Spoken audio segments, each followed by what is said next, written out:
आज के डेट में यह साफ साफ हो चुका है कि हम लोग अमेरिकी आर्थिक साम्राज्यवाद के गुलाम हो चुके हैं। भारत गुलाम हो चुका है, हम सभी लोग भारत के उसके गुलाम हो चुके हैं, अमेरिका। अब आपको इसमें प्रमाण के तौर पर देखिए कि अमेरिका जब बोल रहा है कि आप रूस से कितना तेल खरीदेंगे, वह तय कर रहा है, कब तक खरीदेंगे वह तय कर रहा है।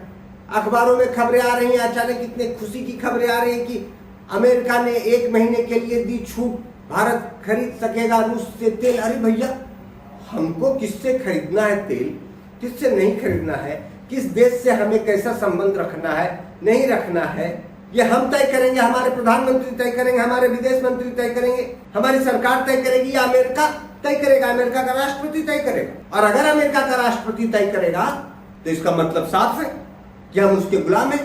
वह तय कर रहा है और हम मान भी रहे ना। अगर वह तय करे और हम नहीं माने तब तो ठीक है, वो बोलता रहे, हाथी चले बाजार कुत्ता भूखे हजार वाला हाल हो जाए। लेकिन ऐसा तो है नहीं, वह वहां से भूखता है और हम उसको फॉलो करने लगते हैं, हमारी सरकार उसको फॉलो करने लगती है। इसका मतलब वो मालिक है और हम उसके गुलाम हैं। तो मैं यही बात देशवासियों से बोलना चाहता हूँ कि प्रधानमंत्री नरेंद्र मोदी जी के नेतृत्व काल में हम लोग आज अमेरिका के आर्थिक साम्राज्यवाद का गुलाम हो चुके हैं। अब हमें इस हकीकत को जानना समझना चाहिए, जो कि सरकार और विपक्ष भी छुपा रहा, विपक्ष भी नहीं बता रहा। संसद में बैठे विपक्ष के नेता राहुल गांधी जी, ये तो हमारा प्रधानमंत्री चौकीदार खुद को बोल बोल कर इसने तो पूरा देश ही बेच दिया, गुलाम बना दिया देश को, चंद उद्योगपतियों के कंपनियों के लाभ के लिए जनता के हित को सेकेंडरी कर दिया।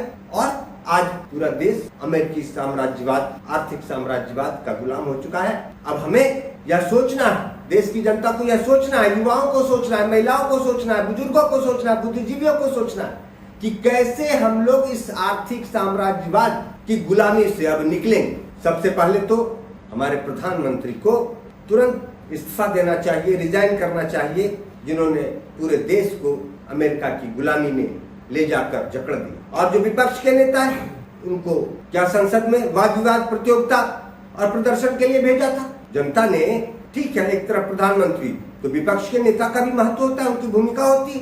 सरकार गलत करे तो उसको रोके, आप तो रोकते नहीं, आप सिर्फ एक वाद विवाद प्रतियोगिता की तरफ बोलते हैं। संसद में बोला, वीडियो रिकॉर्ड हुआ, देशवासियों ने सुना, कहा क्या अच्छा बोला। अरे क्या अच्छा बोलने से होगा, करने से होगा। आपने रोका क्यों नहीं?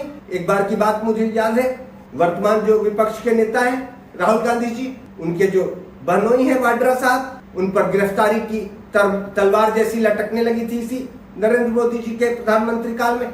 तब उनका बयान हमने सुना था, उन्होंने बोला था कि मैं बोलूंगा तो धरती फट जाएगी, हिल जाएगी, इस प्रकार का बयान दिया था। और उसके चंद घंटों बाद हमने देखा कि कांग्रेस, राहुल गांधी और कांग्रेस के 2-4 नेताओं की तुरंत प्रधानमंत्री से मुलाकात हुई, बैठक हुई, और क्या बैठक में बात हुई पता नहीं। लेकिन उसके बाद न वाड्रा जी की गिरफ्तारी का कोई मामला हुआ, चर्चा बंद हो गया, और न कोई धरती कहीं फटी। अरे भैया, धरती फटने वाली कोई बात आप जानते हैं तो जब देश गुलाम हो रहा था, नरेंद्र मोदी जी जब देश को अमेरिका के पास गुलाम कर रहे थे, तो आपको वहां सिर्फ वाद विवाद प्रतियोगिता के लिए नहीं बैठाया, आपको बैठाया था कि तब धरती फटनी चाहिए। आप वाड्रा जी वाले मामले में धरती फाड़िए, कोई बात नहीं, आप तुरंत मीटिंग करिए, प्रधानमंत्री से मामला सुलझाइए, कोई बात नहीं, उसमें मैं कुछ नहीं बोलना चाहता। लेकिन देश जब गुलाम हो रहा था, एक दिन में तो नहीं हुआ होगा। हमने तो दो देखा दूर से खबरों से कि जनवरी माह में देखा टैरिफ का मामला आया, जब उनका सामान हमारे यहाँ बाजार में आएगा तो कोई टैक्स नहीं लगेगा, हमारा सामान जब अमेरिका जाएगा तो 18% टैरिफ। और उसके बाद अब देख रहे हैं कि जब मन चाहे अमेरिका बोल देता है कि तुमको इससे तेल खरीदना है, उससे तेल खरीदना है, इतने दिन तक खरीदना है, उतने दिन तक नहीं खरीदना है, और भारत सरकार सुनने को बाध्य हो जा रही। तो इस बीच में भी तो कई प्रक्रियाएं हुई होंगी। आप संसद में बैठे थे, विपक्ष के नेता, तो आपने धरती क्यों नहीं फाड़ी? आपने क्यों नहीं रोका मोदी जी? जब आप गिरफ्तारी रुकवा सकते हैं वाड्रा जी का, तो मोदी जी का या देश बिक रहा था तो नहीं रुकवा सके आप? तो मैं दोनों आदमी को कर्तव्यहीनता का आरोप वर्तमान प्रधानमंत्री पर और विपक्ष के नेता पर सोशलिस्ट पार्टी इंडिया कर्तव्यहीनता का, लापरवाही का आरोप लगाते हुए दोनों से इस्तीफे की मांग करती है। आप कांग्रेस से ही बनाइए कि नहीं, आप भाजपा से ही बनाइए कि नहीं को, लेकिन आप दोनों व्यक्ति के नेतृत्व में जो देश गुलाम हो गया अमेरिकी साम्राज्यवाद का, आर्थिक साम्राज्यवाद का, उसको आप स्वीकार करते हुए आप दोनों अपने निकम्मेपन के कारण आप दोनों तुरंत के तुरंत इस्तीफा दीजिए